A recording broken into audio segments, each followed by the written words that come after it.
Аралда да алма гүлдейтін күн туама. Арал теңізінде қандай қатердің төнгенін әрбір оқушы білет. Бір кездегі ауқымды су қоймасы толықтай құрғап, айналадағы бірнеше километр жерді тұзбен улады. Ал сіздер осы оқиғаны толық білесіздер ме? Экологиялық апатқа кім кінәлі? Қазіргі таңда Арал маңында қалай өмір сүреді? Бастысы уақытты кері қайтару мүмкін бе?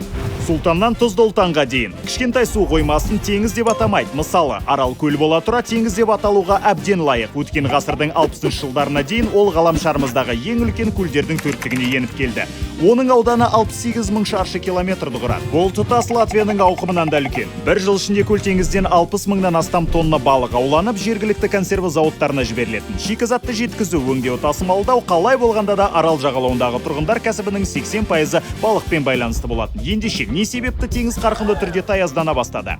Адамның және оның абайсыздығының кесірінен 20 ғасырда Қазақстан мен Өзбекстанның жақын орналасқан өңірлерінде ылғалды жақсы көретін мақта өсіріле бастады. Оны жиі молынан суару қажет болды.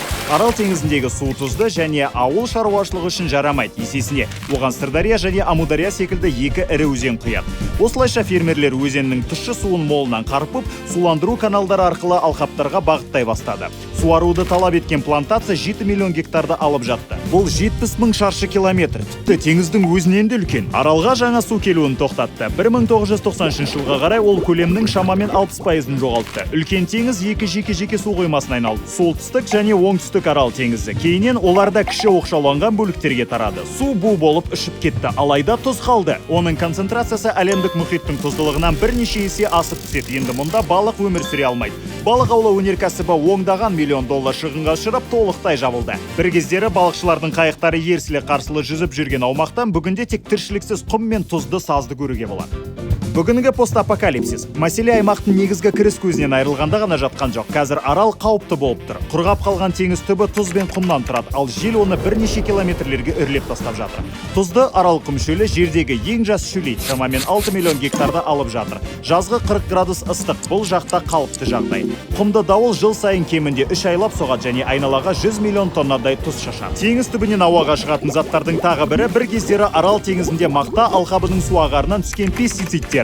Кеңестік заманда химиялық тыңайту орталық Азияда кеңінен қолданылған. Олардың қатарында канцерогенді гексахлоран, токсофен және позалон болған. Ауыз судың қайнарлары ластанған және құрамында минералды мөлшері тым жоғары. Жергілікті тұрғындардың несептас және жүрек қан тамыр аурулары мен асқазан қатерлі ісігіне жиі ұшырайтыны дәл осы себепке байланысты екені анықталды. Арал маңында өмір сүретін жүкті әйелдердің жартысы дерлік қаназдықтан зардап шегеді. Бауырлары және жүрек қан тамыры жүйелері ауырады. Гексахлоран тіпті ана сүтінде де кездеседі. Ең құрғақ өңірлердегі сәбилер тұтас елімізбен салыстырғанда екі есе жиі көз жұмады. Қуанышқа орай қазір бұл ауруларды жеңіп жатырмыз. Су құбырларын тұрғызып, оларды әр елді мекенге тартудың арқасында бұл аймақтарға жер асты қайнарларынан таза ауыз су келді. Үміт үзбейміз. Арал шөлін толықтай биік қамалмен қоршап, қорқынышты түс секілді мүлдем ұмытуға болар ма еді? Алайда іс бұлай бітпейді. Тіпті осыншалықты ауыр жағдайдың өзінде адамзат өз қолымен істеген дүниені мойнымен көтеріп, қателігін түзету тиіс. Ендеше Арал теңізі мен оның төңірегіне қалай көмектесе аламыз? Біріншіден, тұздың таралуын тоқтатып, шаңды дауылды тежеу қажет. Бұл нәубеттерге қарсы табиғаттың мықты шешімі бар. Ормандар.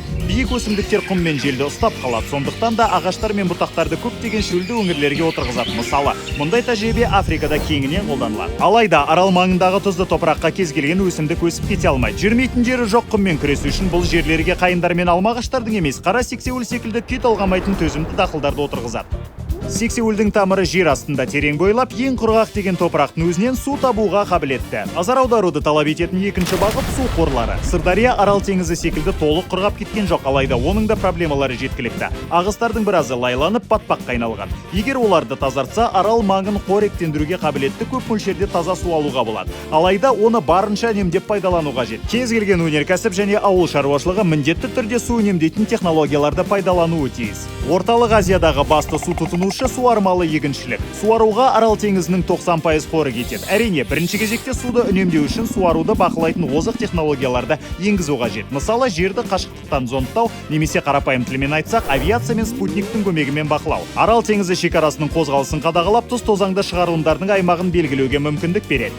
Дегенмен суды ғажайып технологияларсыз да үнемдеуге болады. Мысалы, күріш алқабын бақылаусыз суарса, немқұрайлы фермердің 1 гектар жеріне 33 текше метр су кетуі мүмкін. Алайда бұл үшін 7-8 текше метрдің өзі жеткілікті. Үнемделген судың бәрі аралды қайта қалпына келтіруге үлес қосады. 2005 жылы солтүстік және оңтүстік арал теңіздерінің арасында көкарал бөгеті тұрғызылды. Ол солтүстік су қоймасында аса құнды ылғалды ұстап қалуға мүмкіндік берді. Судың деңгейі артып, тұздылық азайды. Сырдариядан аралға оңдаған жылдар бойы көрінбей кеткен балықтар мен ұлулар келе бастады. 1992 жылы халықаралық аралды құтқару қоры пайда болды. Ұйым сексеуіл отырғызу жұмыстарына демеушілік етіп, мұқтаж өңірлерге техника сатып алып, түрлі тренингтер өткізумен және де тағы да басқа жұмыстармен айналысады. Дегенмен 1-2 жыл ішінде тіпті оңдаған жылдардан кейін де шөлейт ешқайда кетіп қалмайды. Мүмкін одан қандай да бір пайда көруге болатын шығар. Тіпті қомақты пайда болар. Шыжыған күн мен желді ауа райы экологиялық таза энергия алуға таптырмайтын плацдарм. Арал маңында гүлдеп тұрған алма ағашын көре аламыз ба? Жақын күндерде болмаса да көруіміз мүмкін. Ал енді құтқарушы сексеуілдің жайқалған орманы мен бекіген экономиканың ауылы алыс емес екені белгілі. Осымен болды. Видеоға лайк басып, комментарий жазып, каналға тіркелуді ұмытпа.